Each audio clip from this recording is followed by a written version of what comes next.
What's up, y'all? Welcome back. It's your boy Ray. You know what I'm saying? We back with the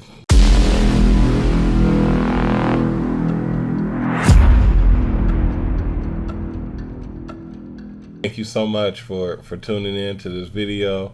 I made this video with the goal of helping you, and today's topic is how to win even when they cheating. How to win even when they cheating. You know what I'm saying? Like and subscribe. You know what I'm saying? And I hope that this video will help you with anything that you're going through. You know what I'm saying? Even if you're going through something with a family member and they're not keeping their word. If you're going through something with your job and you don't understand why your boss is acting a certain type of way or why they're doing certain things to you. Even if you got co-workers who are sabotaging you. You know what I'm saying? Anything that you're going through where you're being sabotaged, I hope by the end of this video that you know what to do and how to succeed even when these people are changing the rules, rigging the system, or just playing out, just cheating. You know what I'm saying? Not keeping their word. So one of the main goals behind making these videos with the Miracle Blueprint is because the Bible is the greatest book for life. Any situation that you got going on in life, the Bible has a story for it and how to get through any problem that you may be going through. And that's my goal as a life coach, is to just prove that to you and give you simple techniques on how to use the Bible to better your life. You know, so we're just going to go and we're going to reference a nice little story in the Bible when we see one of our favorite characters. His name is Jacob. He goes through something where he's told things by I would just say, like, the guy is his boss, he's his father-in-law, you know what I'm saying? And pretty much they have an agreement, and this guy flips on them while they have the agreement. And we see how our main man, Jacob, just pressed on. He ended up winning. So let's go ahead and let's check this out, okay? Genesis 31.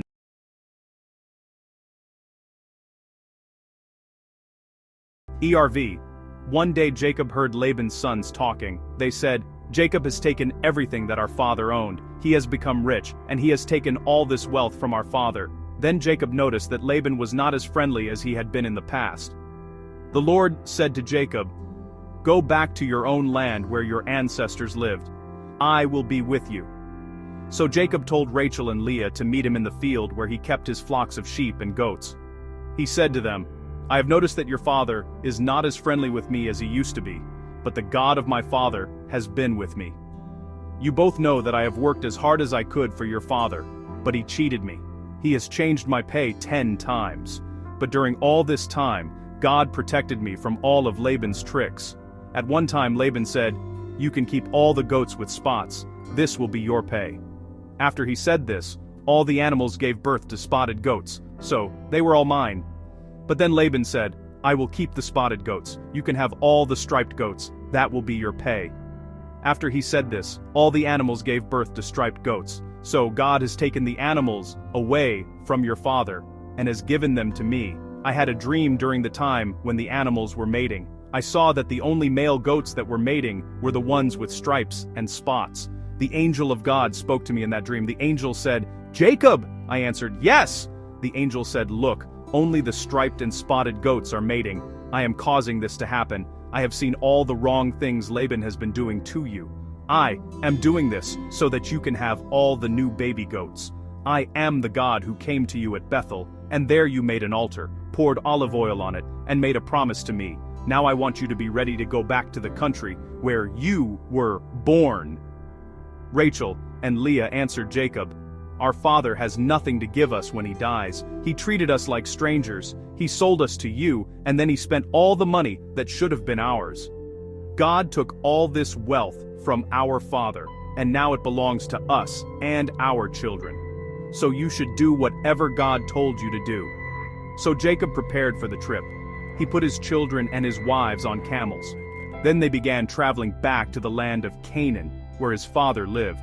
All the flocks of animals that Jacob owned walked ahead of them. He carried everything with him that he had gotten while he lived in Paddan Aram. While Laban was gone to cut the wool from his sheep, Rachel went into his house and stole the false gods that belonged to her father. Jacob tricked Laban the Aramean. He did not tell Laban he was leaving. Jacob took his family and everything he owned and left, quickly. They crossed the Euphrates River and traveled toward the hill country of Gilead. 3 days later, Laban learned that Jacob had run away.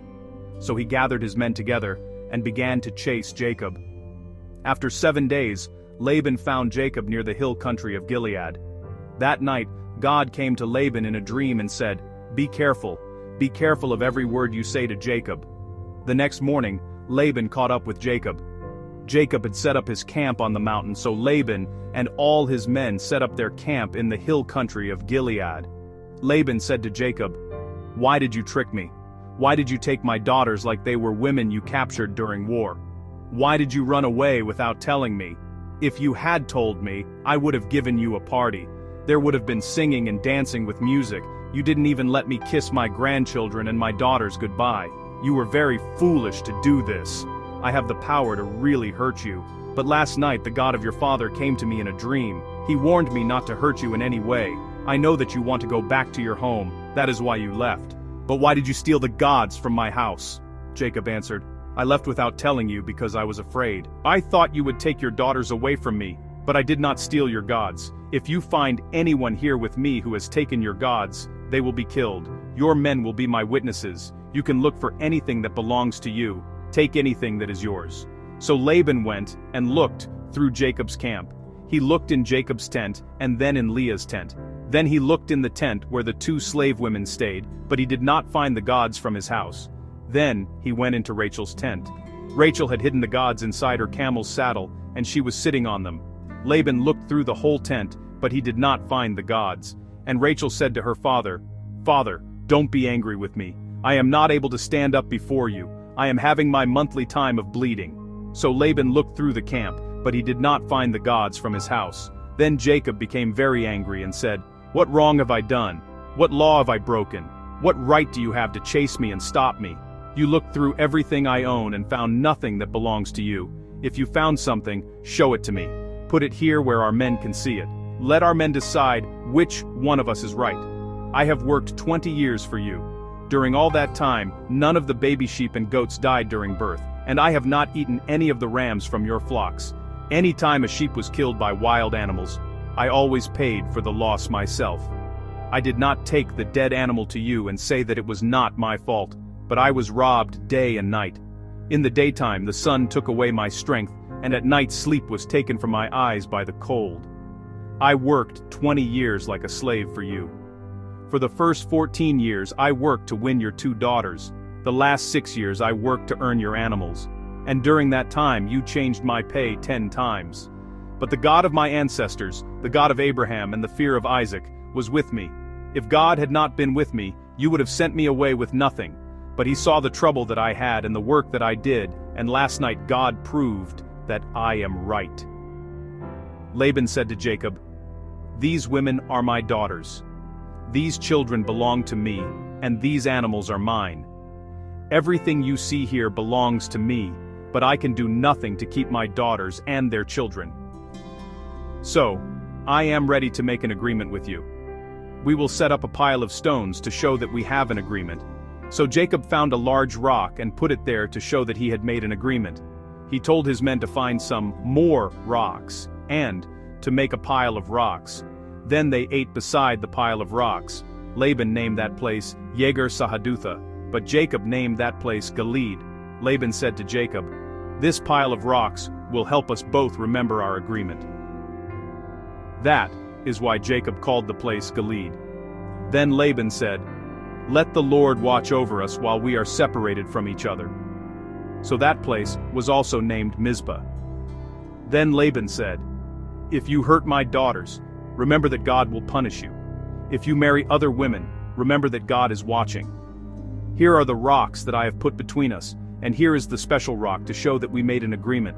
This pile of rocks and this one special rock both help us to remember our agreement. I will never go past these rocks to fight against you, and you must never go on my side of these rocks to fight against me.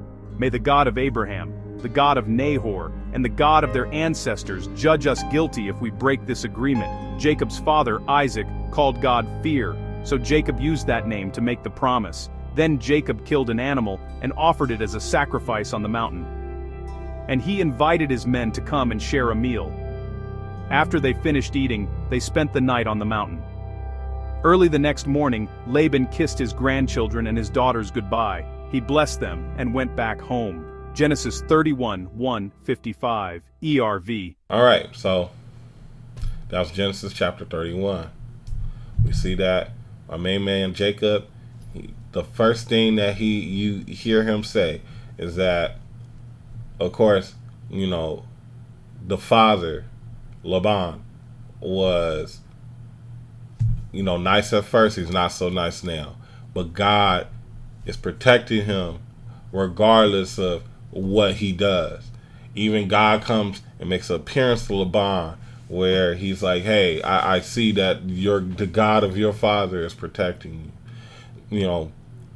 Back in these days, they were very, very, very, very, very, very faithful. Not religious, just faithful to the one true God, right? And you see how they protected them. Even though you'll be like, well, why is he not protecting them from this guy just even doing it? No. God makes you go through things to build character. You have to learn how to make decisions and how to have discernment and how to have a nice temperament of not getting angry and just totally crashing out. You know what I'm saying? And that's what we saw with Jacob. He did not crash out to where he ended up losing his blessing. He pretty much stayed there for years and years and years and left with almost a fortune because he had to go through what he had to go through. Left with a fortune, left with 2 wives, left with more than he probably expected when he first got there. And of course, it wasn't easy. Nothing in life that you go through is supposed to be easy at all. If it was too easy, it probably wasn't worth it. You know what I'm saying? Or if it is easy, it's one of the things like you probably have to go through a lot of hardship to get to the point where it actually was easy. But everything comes with a story. You know what I'm saying? It's like everything in life has to come with a story. That's what makes it interesting. That's what makes it dynamic. So you should, anytime you're going through anything in life, you should prepare for that story. You should prepare for this is going to happen, that is going to happen. But once you surrender to God and you are truly, truly faithful and you're living the way you're supposed to live, you know what I'm saying, as a reflection of him, he is going to protect you. You saw how he was protecting this man, you know what I'm saying, through pay raise changes, pay changes. They'll have agreements, and then all of a sudden, you know what I'm saying, the guy think he getting over, but God is, boom, hey, you're not about to get over on my God. You gotta look at it as like, once you really submit to God and really start living the way you're supposed to be living, nothing will be able to stop you.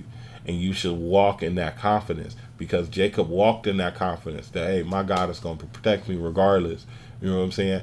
I just need to move when he says move. And that's pretty much what happened. When it was time to go, he left. And everything was just ordained by God. You know, in my personal life, you know, I'm using the word surrender is because, like, a lot of my friends, you know, have been talking about surrendering to God. How do you surrender to God? How do you start really, really hearing what God wants to tell you? And that's one of the reasons why I am a coach. I am a life coach. You know what I'm saying? You can say I'm a faith-based life coach or however you want to say it. But, you know, like I said, the Bible is the greatest book that we've ever been given. You know what I'm saying? It's like a gift. You should take my program. It's called The Miracle Blueprint. You know what I'm saying? Anything in your life that you're going through, if you need a change, if you need a miracle in your life, I have the blueprint for you can create a miracle in your life. Guaranteed. I stand behind this 100%. You know what I'm saying? Go to my website, RaymondMcDaniel.life, and click on programs and check out the Miracle Blueprint. You know what I'm saying? You're going to go through a 40-day process to where you will learn how to submit to God and start living how God wants you to live. And you will watch a miracle manifest. Just like it was a miracle that we just saw that Jacob just experienced. I'm telling you, you just read this whole thing. This is why I put the word for word in there. You saw everything that this guy went through, and God protected him. And if you are a true believer and you believe that God can protect you, but you just don't know how, click the link, man. Thank you so much for watching this video. This is one of my first videos back with doing the Miracle Blueprint. You know what I'm saying? I just want to thank you so much, and I'm going to be way more consistent with doing these. You know, I'm back. You know what I'm saying? I'm out of the sunken place. I want to thank God for bringing me out of that sunken place, because at the end of the day, you know, it was a nice little reset to where I'm going to give you the best of me. It's your boy Ray. You know what I'm saying? Check out my channel, RaymondMcDaniel.life. You feel me? We here. I'll see you in the next one.